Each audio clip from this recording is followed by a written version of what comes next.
Because democracy basically means government by the people, of the people, for the people. But the people are retarded. And the budget will balance itself. Do I have to sue CNN? Legacy doesn't mean nothing. I'm gonna die and it's gonna be over. Welcome, it's Hargedius. So I was just browsing my channel here on Hargedius Takes, and I see I'm up to 62 subscribers thanks to my blockbuster video on Kailasa, where I gathered 18,000 views. However, the 3 videos I've released since then haven't even added up to 500 views total, with my most recent one on Elon Musk and the future of money not even getting 10 views. Not gonna lie, that's pretty humiliating. It's times like this I'm glad I don't have my face on my channel. For dizzle. Moving on, Nvidia is the world's highest market cap company and leading GPU chip designer and manufacturer, and its CEO, Jensen Huang, had a sit-down interview with Joe Rogan on his podcast. One of the topics discussed at hand was Jensen's stringent work ethic. Let's get into it. You never rest. You're never sitting on your laurels. You're always on the edge. I have a greater drive from not wanting to fail than the drive of wanting to succeed.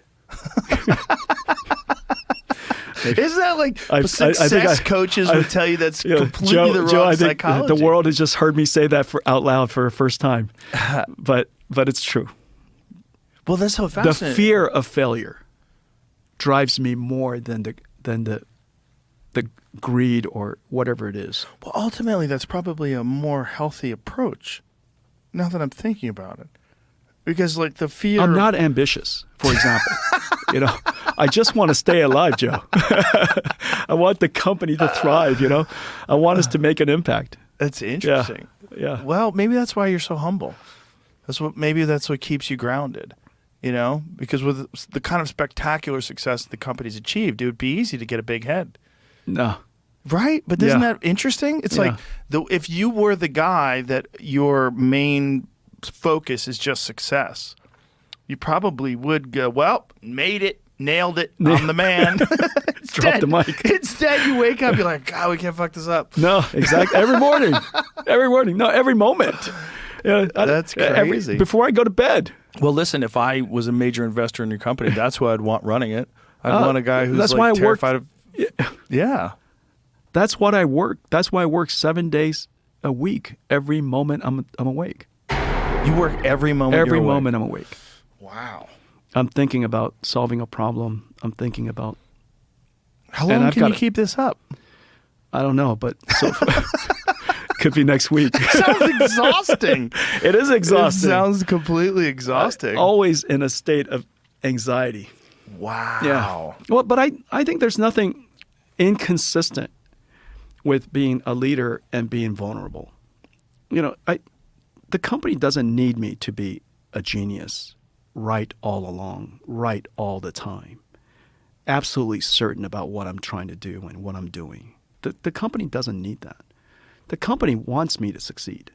The thing that, and we started out today talking about President Trump, and I was about to say something.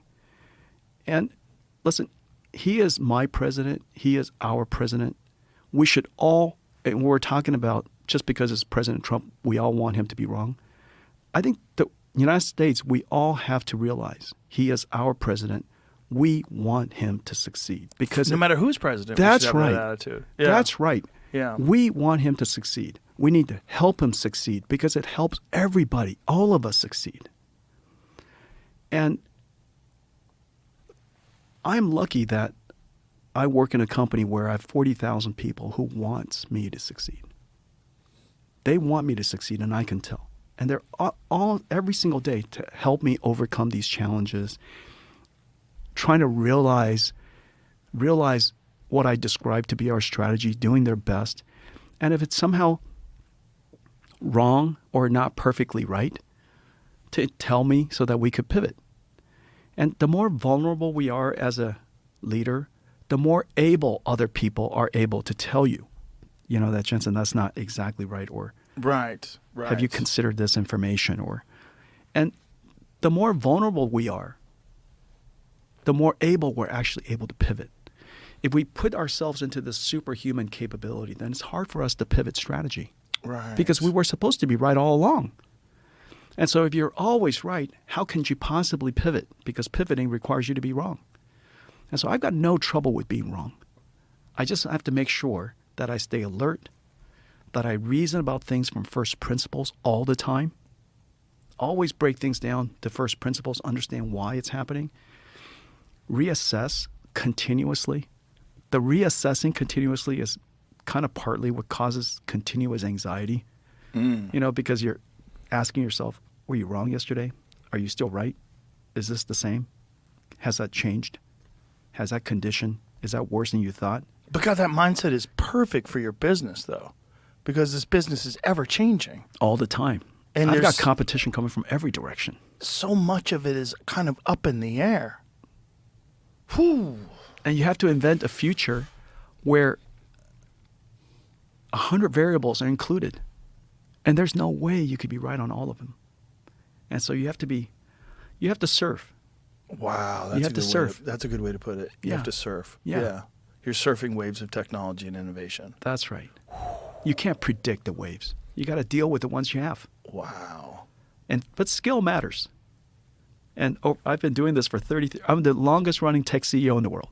Is that true? Yeah, Congratulations. yeah. That's amazing. Every day. Every single day. Not one day missed. Including Thanksgiving, Christmas. Do you ever take a vacation? Yeah, but they're... my definition of a vacation is when I'm with my family. And so if I'm with my family, I'm very happy. I don't care where we are. And you don't work then? Or do you work a little? No, I work a lot. Even when if you go on a trip somewhere, oh, sure. You're still working. Oh, sure. Wow. Every day. Every day. Ooh. But my kids work every day. You make me tired just saying this. My kids work every day. Both of my kids work at Nvidia. They work every day. Wow. Yeah, I'm very lucky. Wow. Yeah. It's brutal now because, it's just me working every day. Now we have 3 people working every day, and they want to work with me every day. And so it's a lot of work. Well, you've obviously imparted that ethic into them. They work incredibly hard. But Joe, it's a great country. I'm an immigrant. Now, this work ethic is commendable and something many of us need to embrace more of. I believe the #1 dream killer in the world has been procrastination and a lack of focus. It's so easy to get distracted. It's so easy to say I'll do it later. It's so easy to only do shit you think makes you happy, but it just ends up making you feel unaccomplished and miserable. And one doesn't have to start a company that ends up being a monolithic corporation or think they have to achieve some sort of engineering or scientific breakthrough to, quote, make it. Depending on where you are, everyone can start small, like very small. You can start with doing that pile of laundry you let pile up or cleaning your furniture at home, until one day you end up taking calls for valuable goods or services that you or your company provide. You just gotta get the ball rolling. The happiest people I've seen are always the most productive and all have some sort of mission to focus their efforts on. Here's what the late great Steve Jobs has to say on this. People say you have to have a lot of passion for what you're doing, and it's totally true. And the reason is because it's so hard that if you don't, any rational person would give up. It's really hard, and you have to do it over a sustained period of time. So if you don't love it, if you're not having fun doing it, and you don't really love it, you're going to give up. And that's what happens to most people, actually. If you really look at the ones that ended up, being successful, unquote, in the eyes of society, and the ones that didn't, oftentimes it's the ones that are successful loved what they did so they could persevere when it got really tough. And the ones that didn't love it quit because they're sane, right? Who would want to put up with this stuff if you don't love it? So it's a lot of hard work, and it's a lot of worrying constantly. And if you don't love it, you're going to fail. So you got to love it. You got to have passion. Even if you don't know what your passion is, I think it's very important to care about whatever position you are working, because at the end of the day, nobody wants to see or deal with someone who doesn't give a fuck about their work or someone who doesn't have any fire in their blood for what they're doing. It's apparent the key message many of these successful people are conveying here is to accomplish a lot, you have to make your work your priority and your business, both in and out of the office. Here's Mr. Wonderful Kevin O'Leary's take on work and making it. There's no such thing as balance in an entrepreneur's life. This idea that you can go to work 9 to 5 is a falsehood.